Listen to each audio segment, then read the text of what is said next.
McGrath for the win for the Volunteers. From 40. On the way, knuckleball. He got it!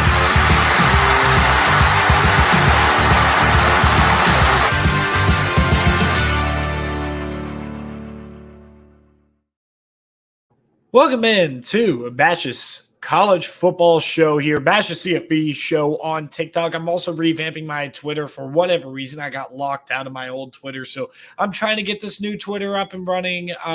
Hopefully that works because I plan on doing some spaces this week and the rest of the season, getting involved with some people, maybe trying to host some spaces after I'm able to build up a little bit of following over on Twitter. So Bash's CFB show or Bash CFB on Twitter.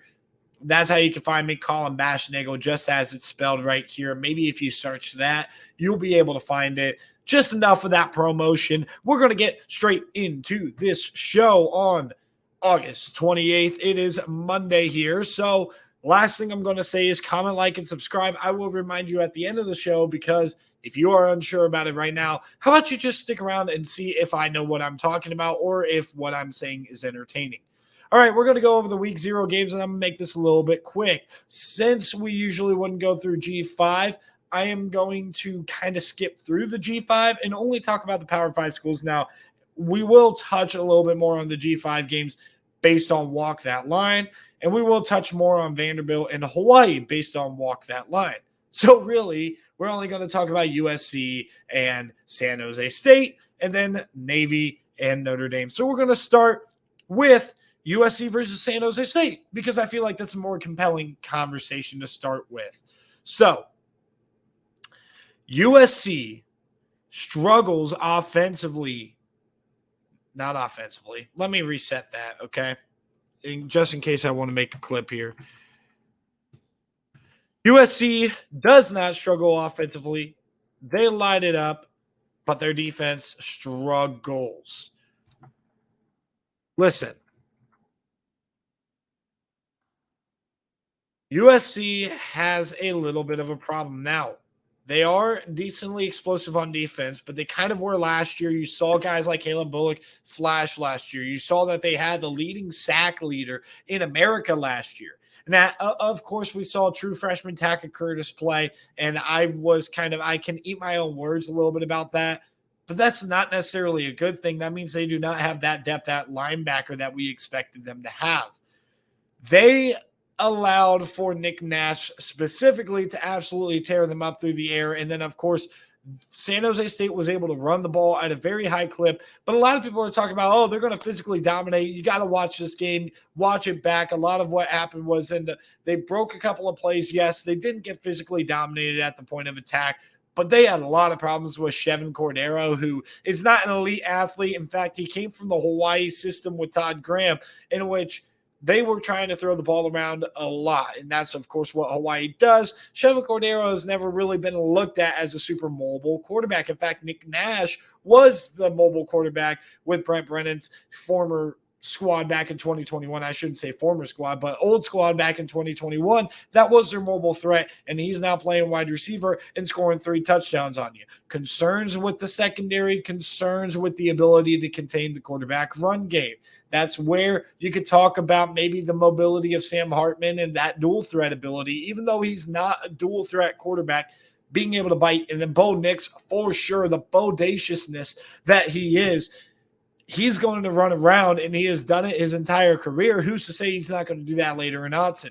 There are massive concerns about this USC defense, not massive concerns about this USC offense, though. Caleb Williams looked great. Zachariah Branch absolutely shined a whole lot quicker than I expected him to. And the other guys didn't necessarily shine, but they didn't really have to. You saw an occasional moment out of Mario Williams, and there was Taj Washington also being big. Dorian Singer catching the first touchdown pass of the season was pretty awesome to see and exciting if you're talking about USC's transfers.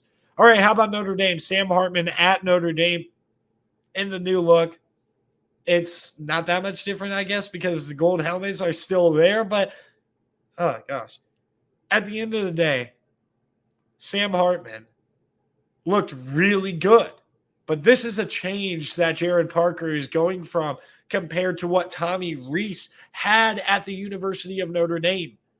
And what they had with Notre Dame, with Tommy Rees, is die on the hill of run the ball, use your tight end as a security blanket. How many times did a tight end get a reception on Saturday? 0. How many times did a tight end even get targeted on Saturday? 0 times. Now, the concerns come when you talk about, and pardon me, I got a stuffy nose right now, but when you look at what Notre Dame has, the concerns come from the speed at the wide receiver room, the speed on the perimeter, not being able to display itself and against man-to-man, not getting a ton of separation against the Navy. For starters, I know he's just a sophomore, Notre Dame fans, but Tobias Merriweather absolutely struggled in this game, right? Had a drop early on, didn't really get open, got targeted a couple of times, couldn't haul in passes. He was not getting separation whatsoever. Route running is just not there. I don't care what Indy beat reporters had said. Now, 3 guys that definitely looked good were Deion Colzie had moments, and I think Deion Colzie is probably the X factor in this entire offense because he's got the skill set that is the most diverse out of any receiver that you have. Then you have Jaden Thomas, who's a really good player. And then you have Jaden Greathouse, who absolutely shined as a true freshman. Now, the one thing about it, compared to Rico Flores, another freshman on Notre Dame's roster, he has a unique skill set. He's a slot guy, but he's not an H-back. Where Chris Tyree's an H-back, you use him in jet sweep, you use him in motion, and you use him to be able to extend the field vertically. What Jaden Greathouse is going to give you is a threat over the middle of the field, and he was able to catch a touchdown on a deep post pattern, and it was a deep route, albeit, but it was still over the middle of the field where he was able to dominate it, and it wasn't with an elite speed, it was with a good route, and a really good route, and it looks like he's got the trajectory to maybe, and Brandon Inniss is kind of the same way. They're so similar. They remind me of one another. But Jaden Greathouse has the ability to develop himself into a route technician and look a little bit like Cooper Kupp. So it'll be interesting to see how that works. This defense, though, is absolutely fantastic. There are concerns about that front 4, but that back 7 is elite. They got 3 really, really good linebackers.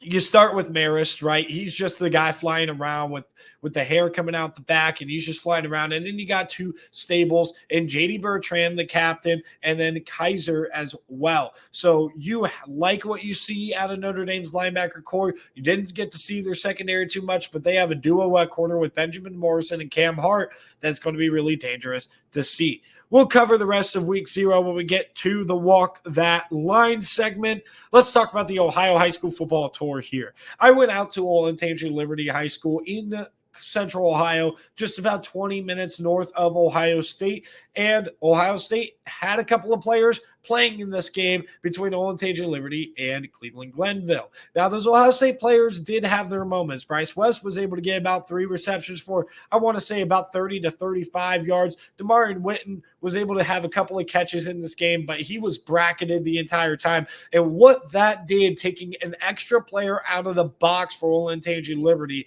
is it opened up the game for Deshaunte Jones. But the biggest thing that really opened up the game to turn it into a successful $122 touchdown game to a 205-yard, 3 touchdown games with an icing on the cake of a 70-yard touchdown. Deshaunte Jones is an absolute tank, running through tackles, slicing through that defense. He's got decent speed, but he's got a lot of power. He's definitely got the ability to play college football at a pretty high level. Now, how high of a level are we talking about? Is he a MAC player, or is he potentially going to go to a lower level Power 5 school? Well, Kentucky's looking at him, and if you watched him against Olentangy Liberty, you might think, hey, he might be a fit here at Kentucky. I don't know. I have no idea what's going on in the recruitment. I went there as an observer. I'm not trying to be buddy-buddy with any of these kids. I'm not trying to go up to them after a game and be weird and be like, hey, have you heard anything from these coaches? You played great today, huh? No, that'd be super weird. I'm there as an observer. I'm there to watch some great high school football and watch some great prospects, tell you what I thought. But overall, Deshaunte Jones stole the show on Friday night. This upcoming week, guys, I told you last week on Monday that I was going to Olentangy Liberty for that game. This upcoming week, I'm taking the weekend off. There's a lot of college football. It's Labor Day weekend. I'm going to take this 1 week off during the regular season. I thought about going to a game, but the games were just not as intriguing, and it's Labor Day weekend. Now, if it wasn't Labor Day weekend, it didn't matter if the games were not as intriguing. I would still find some D1 prospects to go and watch. But week 4, we'll be back, full go, full strength, probably going to be the best game I go to all year. One of 2. There are 2 games in the regular season that are top of the list, and this week 4 game is one of the 2. So that'll be interesting to see. But again, great game. Glenville wins 34-10, but Olentangy Liberty had it close at halftime, and really it was just Glenville putting their pedal to the metal, and it was enjoyable to see. All right, recruiting rundown here. David Stone finally commits to Oklahoma. This was well waited on. This kid is, a kid that kind of flirted with Michigan State. He has Michigan ties there. He also was involved with Miami, but David Stone had always been an Oklahoma lean. It was just, when is he going to commit? He announced he was going to commit, and then he commits to Oklahoma, and that was huge because, again, they had just lost out on Williams-Nwaneri. This was massive, and I talked about this last week. This was massive that David Stone commits to Oklahoma. I told you guys last week I thought he was going to commit to Oklahoma. Sure enough, he did. Zaquan Patterson commits to Miami. An interesting situation here, halftime of the Chaminade-Madonna game. I think they were playing against I don't even know. I feel like it was a team from Maryland. I know that. I just can't remember which team it was. But regardless, it was a really good game, by the way. Fantastic game. Jeremiah Smith is absolutely amazing. JoJo Trader is also amazing. And Zaquan Patterson was absolutely fantastic in this game. And at the end of the day, you have a stacked Chaminade-Madonna team, and he was able to commit at halftime, and he commits to Miami. It was a lot of fun to see that. Good for the kid being able to stay at home, and he's going to go play with JoJo Trader at the next level. And then finally, latest buzz I've had, 4-star linebacker, a kid to watch out for in the future, Braden Platt. He is very much an Oregon lean at this point. A lot of Oregon buzz. He had taken a visit, of course, to Oregon, and it seems like he's going to commit to Oregon relatively soon. I wouldn't be surprised if he's committing in the next 48 hours to Oregon. If not, though, he's going to be an Oregon lean until he commits, and that's just how it's going to go. Braden Platt, a name to watch for, 4-star linebacker, really, really solid player. All right, we're going to get to the Ohio State segment of this show because, of course, I have to homerism every Monday show. That's how it's going to go. So just in case you guys aren't aware, I plan on, and I thought about doing something with the NFL, but then I got to make a new channel or rename, rebrand, and I'm not going to do that. So I'm going to post on TikTok. I'm going to keep the name Bash CFB Show, but I'll post on TikTok if I have any thoughts about the NFL. I'm not going to broadcast about the NFL because we can do college football 365, 247, or at the very least, I'm like loving college football 365, 247, and getting as much as I can about college football. And that's where I follow recruiting every single day. Now, I will talk about Ohio State every single Monday about what's going on at practice, what are some downfalls, what are some things that we're happy about, what's going on in the recruiting world maybe. Those things can merge together. I'm just going to do a short couple-minute segment of Ohio State, but the bottom line is this is very nationally relevant because it is looking more and more like Ryan Day is going to push towards that 2-quarterback system. Why? Because he wants Kyle McCord to stick around. He doesn't want Kyle McCord to leave. Rumor has it Kyle McCord's dad is trying to push Kyle McCord to just basically say, all right, I'm not the starter, I'm not playing. I don't think you should cater to that kid. I think you need to speed up the development of Lincoln Kienholz so you have a good backup option. But you also got to tell Kyle, hey, you haven't played before. Like, put on that tape. And also, you never know. Something could happen like what happened in 2014 where JT went down. Really, Braxton went down, then JT went down, and Cardale came in. They cycled through 3 quarterbacks in just one calendar year. I mean, it was the Orange Bowl in January to the national championship game where you saw 3 quarterbacks start for Ohio State, and you saw the backup quarterback, the third string quarterback, needing to be a guy for them. And you could sell him on that vision.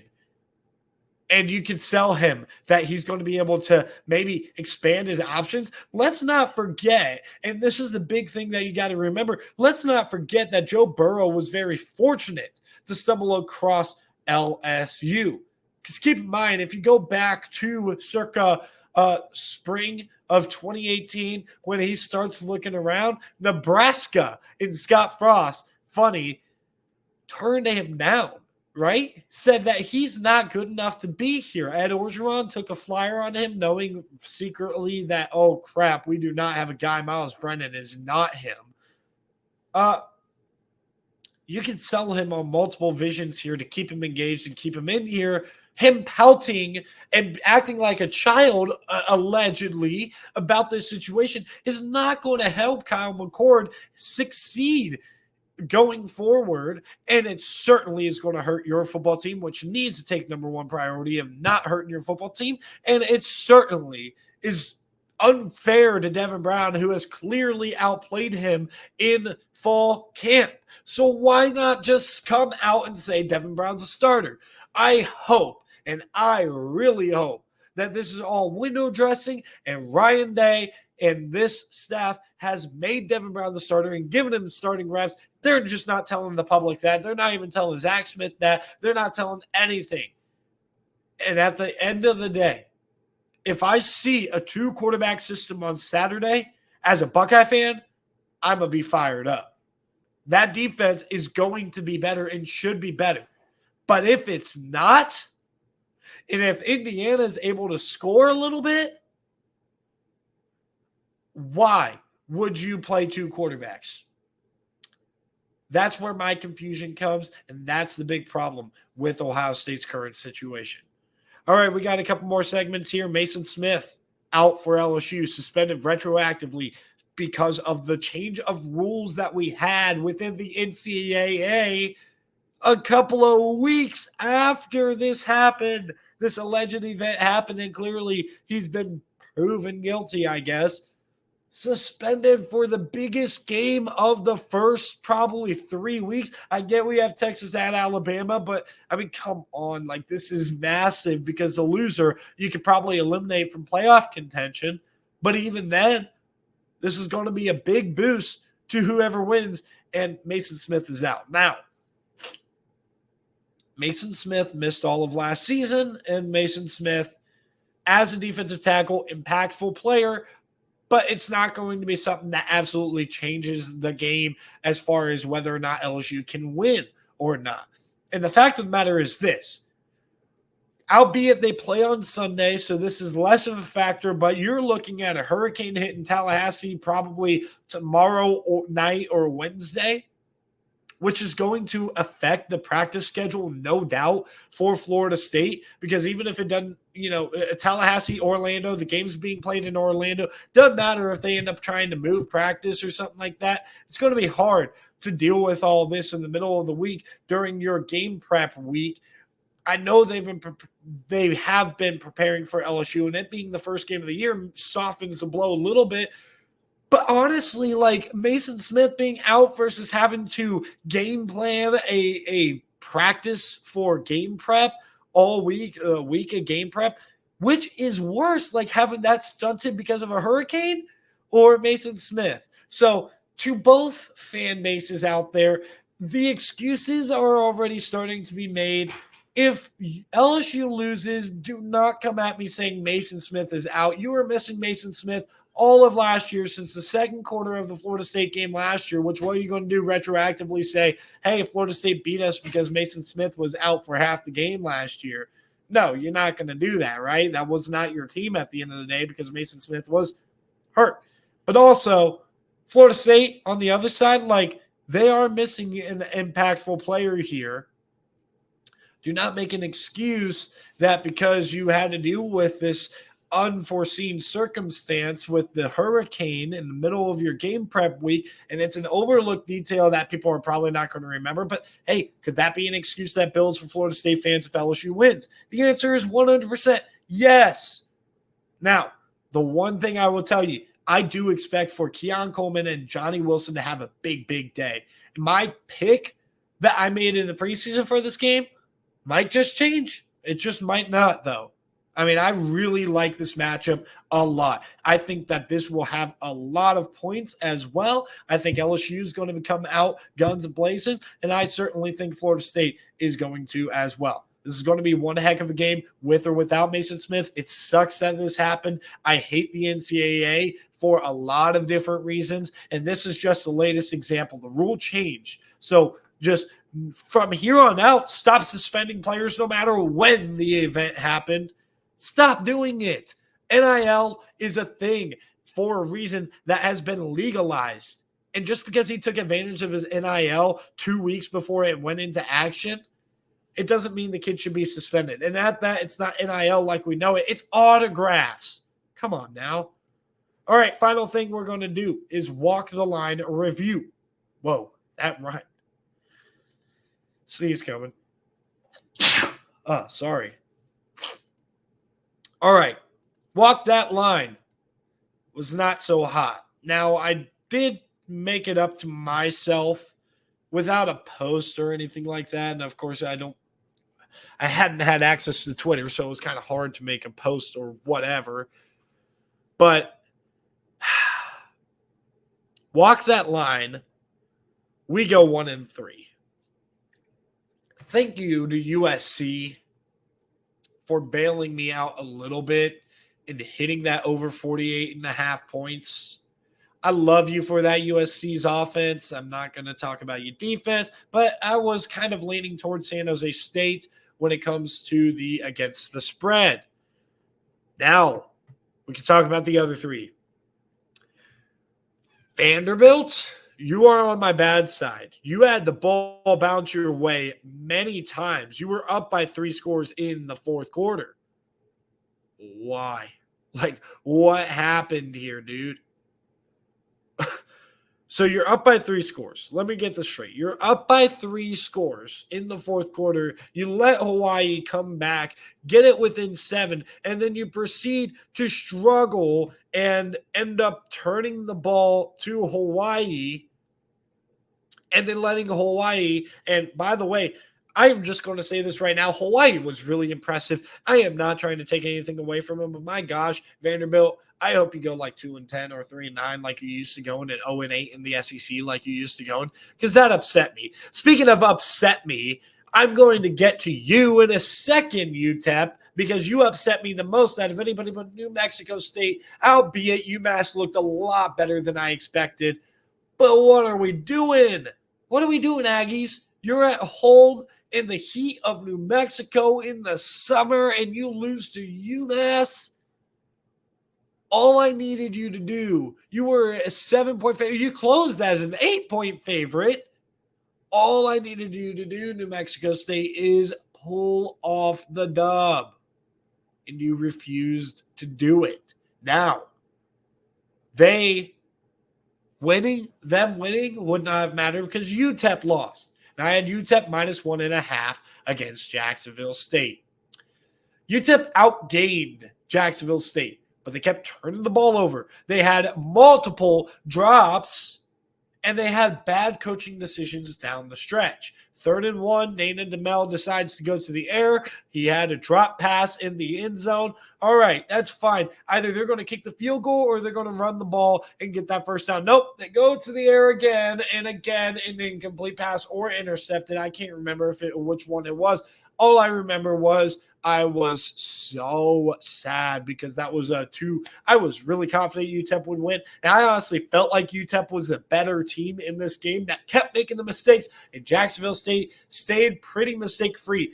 Now, Rich Rod putting in Logan Smothers instead of keeping in Zion Webb, who had kind of led you. I get your offense was kind of sputtering, but putting in Logan Smothers for 3 quarterback power runs, ridiculous. So, Dana DeMel, you are kind of on my bad side right now. I like you as a coach. Well, I did like you as a coach, but now that might just be ruined. So I am sad. That's how we're going to end the episode. I am sad.